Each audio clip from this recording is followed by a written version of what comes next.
So, Americans are weird, right? I know, that's the sort of thing that I, a British person who has no real clue what it's like to live in America or under American culture, would say, without doing any degree of research because, well, most of what we in Europe know about the US is through American media. But of course, what media our culture produces can both describe and influence it. It's an Ouroboros with Mickey Mouse ears and a novelty moustache, I suppose you could say. There is a tendency in much of American culture and media, or at least in what makes its way outside the US, to display extreme levels of toxic masculinity. This is not unique to America, but it certainly seems endemic. This is evident just from watching an average selection of American sitcoms and movies, as has been discussed to death by much more talented and popular YouTubers than myself, as well as much of film and media studies academia, so I'm not going to really talk much about feminist theory and the Big Bang Theory or the male gaze in Captain Marvel because, well, whilst that is a valid area of study, it's neither my area of expertise nor really something I trust myself to do any degree of justice to. If that's your thing, go and watch Lindsay Ellis and Pop Culture Detective and then come back and watch this shit. Anyway, the point is that I don't really want to talk about toxic masculinity in general, partly because I've kind of already done that in an earlier video, but mostly because I want to talk about an extremely specific but oddly common subset of toxic masculinity. That being the way toxic masculinity affects parenthood, and even more specifically, how it can cause fathers to see their daughters as objects to control and protect from the outside world, rather than as human beings to help enter the world fully prepared to deal with the trials and tribulations that come with both adulthood and the depressing state of affairs under late-stage capitalism. You've probably seen this depicted not only all over American media, most egregiously in Taken, but also, of course, across old people Facebook as well. The classic image of the daughter preparing for prom whilst her dad polishes his gun is ubiquitous throughout these places and is even played for laughs in some movies and games.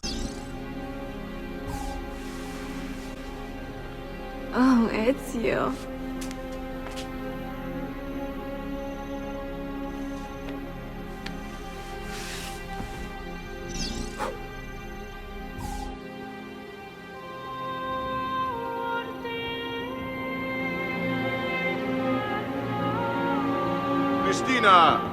Christina! Celia! Your tutor will be here soon. Come, my daughter. Is it really so terrible that... Figlio d'un cane! What is this? Perdonate, messere! Chiedo venia! I'll kill you! No, that's not necessary. Guards! Voglio la sua testa!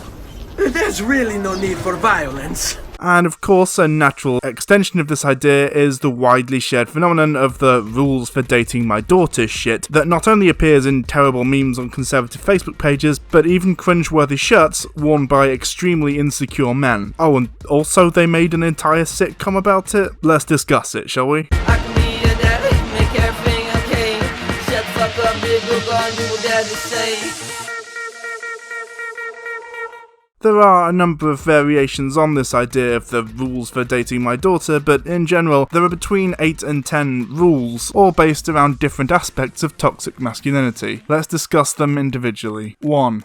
Get a job. Because one can't be a decent lover or treat women with respect if one doesn't have a decent job, submit totally to the oppressive capitalist system, willingly subject oneself to wage slavery, and suffer physically and emotionally at the hands of a brutal global hegemony. Unless one does that, one is entirely worthless. How can a literal child demonstrate to you, a grown adult man, that they are worthy of dating your literal child daughter? Well, by ensuring that they're broken down, beaten, and miserable, of course. Perfect basis for a relationship, misery. Actually, these are the same people who make and share all those memes about how marriage makes you miserable, so they probably actually do believe that. Now that we're alone, Rosanna, there's a burning question which my heart longs to ask of you. Oh, Reginald. Hey! Wanna hear a joke? Here goes. My ex-wife still misses me, but her aim is getting better. Her aim is getting better. You see, it's funny because marriage is terrible. Anyway, point is, demonstrating your willingness to submit to your capitalist overlords is important, because it means that you're willing to work yourself to the bone in order to eke out a living and or pay for dates and shit, which, let's be honest, if you're 16, what even is a date? Drinking White Lightning in the park and getting fingered on the bus home? Actually, take it back, that sounds like a great time. But this willingness to submit to an oppressive hierarchical system for basically no compensation is a good indication that their vulnerable mind is easily manipulated and intimidated, and that's important. It also, of course, plays into this incredibly toxic idea that the only worth a person has is dependent entirely upon their place within said system, that manhood is intrinsically tied to being the breadwinner and being able to provide. Even though that idea is not only old-fashioned, it's also not reflective of reality. The same generation that insists that men must be the breadwinner and enforces strict gender norms on their kids is made up of the exact same people who rigged the system such that it's now literally impossible for a couple to raise a family, buy a house, or even just survive on one income, and sometimes even two. I did say this shit made no sense and was self-contradictory, right? 2. Understand, I don't like you. So here we have the admission that this isn't about making sure that the daughter in question, and by extension women in general, are safe, but that all this is in fact based on insecurity and a tendency to view women as objects to be possessed rather than, people who deserve love and happiness. Let me explain. Why would someone, anyone really, try to control their child's sex life? Why should it be any of their business so long as they're safe and happy, especially if they're the one who raised them and presumably instilled in them the values of personal responsibility and self-loathing that keeps conservatives going? Well, 2 main reasons. First, and this will become a recurring theme, I promise, the tendency to view one's daughters as possessions rather than autonomous beings. Clearly, if your concern was to make sure that your precious angel was happy, confident, and able to enter the world as a fully fledged adult, fully adjusted, then you should take the opposite view. After all, the best way to guarantee that your daughter will be miserable and alone is to isolate her and make sure that she can never experience romantic or sexual love or desire for her entire life, both because you've intimidated all her partners into ending the relationships, or mentally and emotionally fucked her up to the point that she simply cannot form healthy relationships in the first place. So clearly, if you're the sort of person to do this shit, your primary concern demonstrably isn't actually the happiness of your child, it's protecting what you view as your object, your possession, from imaginary dangers. And yes, we can't really move on without acknowledging that there is an element of intimidation here, which we will come back to in a moment, but this immediate dislike of any and all partners the daughter may have speaks to me of feeling threatened by someone else, especially another man, being able to come in and take your possession, like the boyfriend is a threat to the otherwise unquestioned status of the father as possessor of the teenage girl. It's all very medieval when you think about it. 3. I'm everywhere, or alternatively, if you lie to me, I'll find out. Here we double down on the threat and also add on the additional paranoia over their precious angel possibly being sexually active and enjoying herself, although I remember being a teenager, and I can guarantee you now that no teenage girl is enjoying sex because no teenage boy is any good at it. But of course, as we've explored before in a previous video, sex can seriously scare conservatives, not to mention the rather horrendous idolization of virginity prevalent in much of American culture, especially in the Deep South and in evangelical circles. Here we go. Come on, ready? Virginity is cool. Come on, come on. Virginity is cool. What up? What up? Virginity is cool. He's got it. He's got it. Virginity is cool. Come on, come on. Virginity is cool. What up? What up? Virginity is cool. Come on, come on. Virginity is cool. Come on, come on. Virginity is cool. Come on, come on. Virginity is cool. Come on, come on. Virginity is cool. What up? What up? Virginity is cool. All right, thank you. After all, sex is bad, and a teenage daughter is not a human person with needs and desires, but a perfect, untouched flower to be protected and preserved under all circumstances. Until they reach 35 and everyone asks them why they aren't married yet. This is the sort of thinking that leads to incredibly toxic and unhealthy shit like this. You know kissing in there, you? Huh? I hope you're not. Right, that's it.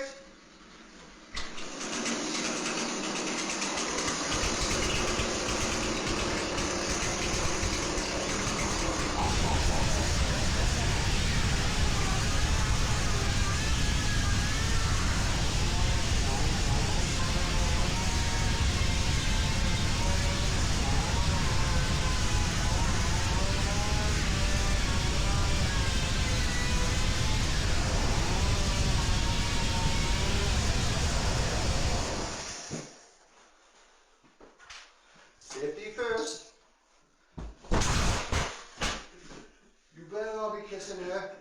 Just remember, she's my little princess. Alright? And there's not a door behind you. Just remember that. Okay? And once again stems from the sadly widely held belief that men are inherently sexually aggressive and women must be shy, retiring and demure. And of course it plays off the old stereotype about sex, which is that it's something that men do to women as opposed to something shared between two equally enthusiastic parties, or more, no judgment if that's what you're into, and therefore that women don't really want sex. It's just something they let boys do to them if they like them or something, which I mean, yikes. Girls, stop acting like you want a guy with traits like Romeo. Bitch, that's a fucking lie. You always talk about how every man's faking. You can't take it and you want something real. Shut up, tramp, save it. Twice a week you put on your makeup and damn bracelets and head to the club half naked with your ass shaking. Pulling the low-life nigga who claim he cash making till you let him hit and find out he work at the gas station. One of them niggas got you pregnant and you can't raise it. But you caused it. Your actions made a fat statement. You want Romeo to act patient and stop fronting like he in the club posted in the back waiting.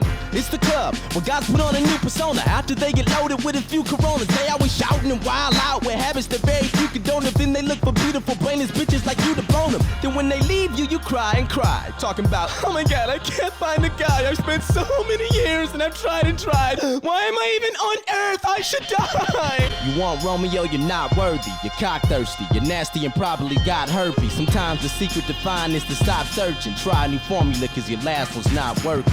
This is often couched in bullshit like, I remember what it was like being a teenage boy, which carries with it two main implications. That boys only want sex and have no emotional needs, and that girls only want love and have no physical needs, which I'm sure I don't need to tell you is flagrant horseshit. And finally, of course, the pathetic power fantasy that this conjures up. I'm everywhere, I am powerful, and I can enact my will upon you, small teenage boy. This, among many other things, was what drew so many toxic dads to Taken, and through this popularity, somehow allowed it to have two shit sequels. The I will find you and I will kill you bit? Yeah, that's what every one of these fuckers wants to do when they find out their daughter did the sex with a boy. That whole movie is just violent murder power fantasy for insecure dads. For you hurt her, I hurt you. Again, we have the implied threats and intimidation, the power fantasy stuff. I, an adult man, am much more powerful than you, a teenage boy, and I can and will cause you serious physical harm, even though most of these jokers aren't exactly Mariusz Pudzianowski. Bit of an Easter egg for you World's Strongest Man fans out there. And of course, the first real indication of an intention to resolve perceived issues around teenage sexuality with middle-aged violence. See, as with most impotent, short-sighted, emotionally stunted men, the people who share shit like this don't have much of a logic center to their brains, and basically their immediate response to seeing their daughter falling in love, living life, and yes, going through breakups, which are natural and inevitable. I mean, really, who marries their high school girlfriend with violence for hurting my baby, aka damaging their possession, is to jump to violence. It's a visceral reaction, and it's one we'll talk about again soon, mostly based on the perceived threat of being replaced as the most important person in the daughter's life. It's rather concerningly Oedipal in that way, or I guess like the opposite of Oedipal,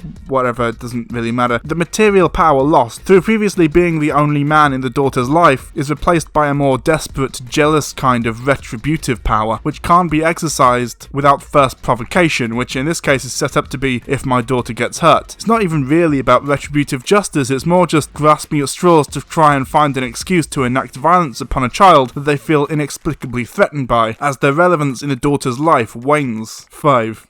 Be home 30 minutes early. This is, once again, an exercise of authority, a thinly veiled threat and a reaffirmation that the father here is the one with the power and the one who makes the rules. It's a power move, a form of flexing the small amount of influence the father holds over the boyfriend. It's a way of unsettling them, of having the concern over upsetting the father loom over them the entire time the couple is together. Once again, we can see that this is not based on ensuring that the daughter has fun or is happy in any way, but about scoring points and asserting dominance over, once again, a literal child. Plus, of course, there's the additional propaganda over the idea of sex, like don't dare keep her late having sex, as if that's even a concern for teenagers, most of whom are 2-minute wonders, and of course, it's entirely arbitrary. Why bother having a time limit if it's not supposed to be followed? 6.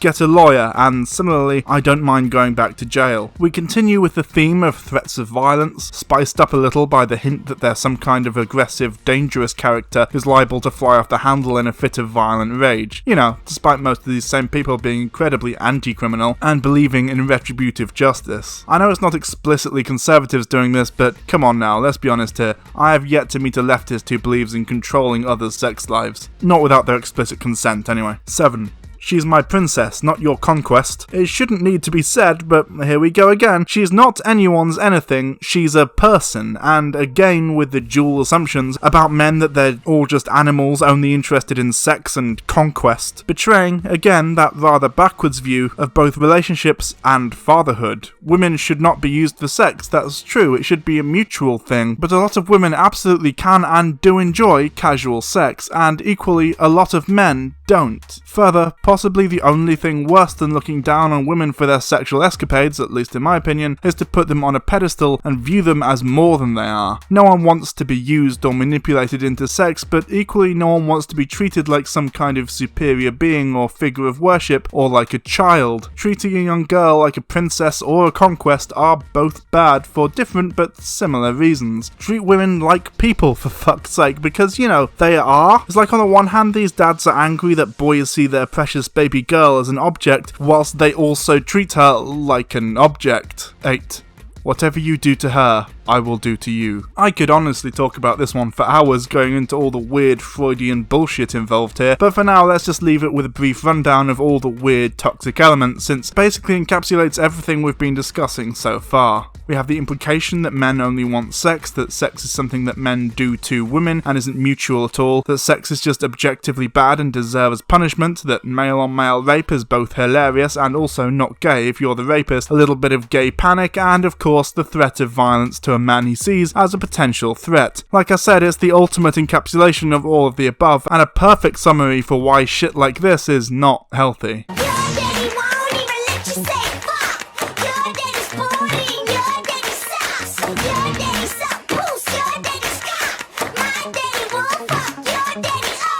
Toxic masculinity is, well, extremely toxic. I'm sure at this point there's a lot of bellends in the comments whining about how we on the left call all men toxic or some shit, so I'm just going to quickly deal with that criticism now, which of course means that if anyone's making this argument in the comments, then the rest of us get to dunk on them for not bothering to watch the video all the way through, so that'll be fun. Toxic masculinity, to boil it down to the most simplistic it could possibly get, refers to particular cultural norms that can contribute to harm to both society at large and to men themselves through obsession with attaining often unattainable hyper-masculine ideals. So, for example, the stereotype of men as needing to be dominant and powerful can bring with it related prejudices like misogyny and homophobia, as we've seen here. Additionally, the idea of the dominant, aggressive man can lead to an increased prevalence of violence, which, coupled with the misogyny and insecurity, can include sexual assault and domestic violence, not to mention anti-trans and anti-gay hate crimes. These groups are often seen as subverting the natural order, and in some cases, where sexuality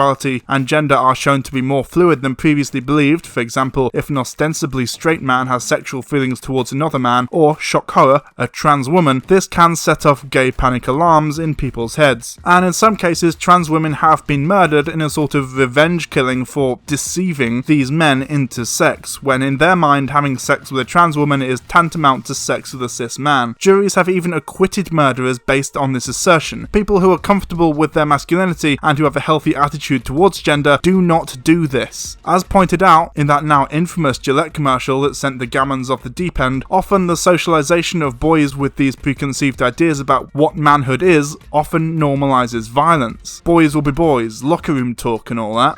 Boys will be boys. Boys will be boys. Boys will be boys. Likewise, the expectation of self-reliance and emotional repression means that men are less likely to ask for help when they need it and hide their true feelings instead of expressing them in a healthy way, which of course leads to increased psychological and mental health problems like depression, stress issues, and addiction, and of course, as is relevant here, the desire to control personal relationships, including those with young women. Ever heard a conservative complain about high male suicide rates or crime rates or something like that? Yeah, that's actually toxic masculinity, not whatever shit they're lying and saying it is. Got a little motto, always sees me through. When you're good to mama, mama's good to you. because it would be unfair of me to only represent one half of this phenomenon, it must also be acknowledged that whilst the toxically masculine father being overprotective of the daughter version of this trope is by far the most common and prevalent throughout our Western culture, there is a much less prevalent version that works the other way around in a much more straightforwardly Oedipal way, so let's discuss that for a bit. The rules in this one are rather similar, but usually come across as much more obviously incesty. In the daddy-daughter version, there's definitely an uncomfortable sexual overtone, but in this version it goes from toxic masculinity to overt toxic femininity, which, much like the masculine counterpart, can be defined as behaviour that harms women by encouraging them to conform to various stereotypes of femininity, like obsessing over having a family even when it's not really viable or a good idea, simply because that's what society tells women they should be doing, repressing their sexual urges, or suffering from eating disorders in order to attain the traditional standard of attractiveness because, again, it's what they're told women should do, and of course in this case, fulfilling the stereotype of the overprotective mama bear. And just far too sexual for it to be okay. Most of them are functionally the same, but take the creepy aspects a little too far. Like this one, the first tits he loved were mine. What the fuck? One could argue that it's because lesbianism isn't as terrifying to the public as large as male homosexuality, or apparently incest, at least in some parts of the world, Alabama, so you don't see any of the father-daughter ones going on about dad dick, but I guess we'll never really know, and I for one am happy to keep it a mystery. Toxic masculinity is a bitch, not least because it's terrifying in its subtlety. It can creep up on you without you even noticing and affect you in very subtle ways. It's conditioning at its most insidious and takes a long time to unlearn, in much the same way as most people assume capitalism is the base state of existence until they learn not to, or unlearn their conditioning. Of course, this is just one of the many, many ways in which toxic masculinity can influence our lives and relationships, but I think it serves as a useful demonstration of some of the ways in which it can affect us without it being totally obvious at first. Look out for it, is all I'm saying. And for fuck's sake, treat your daughters better. Please stop being weird about it.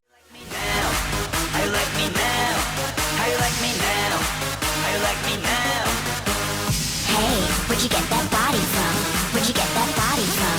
Where'd you get that body from? I got it from my daddy. I got it from my daddy. I got it. Hey, where'd you get that body from? I got it from my daddy. I got it from my daddy. I got it. Hey, where'd you get that body from? I got it from my daddy.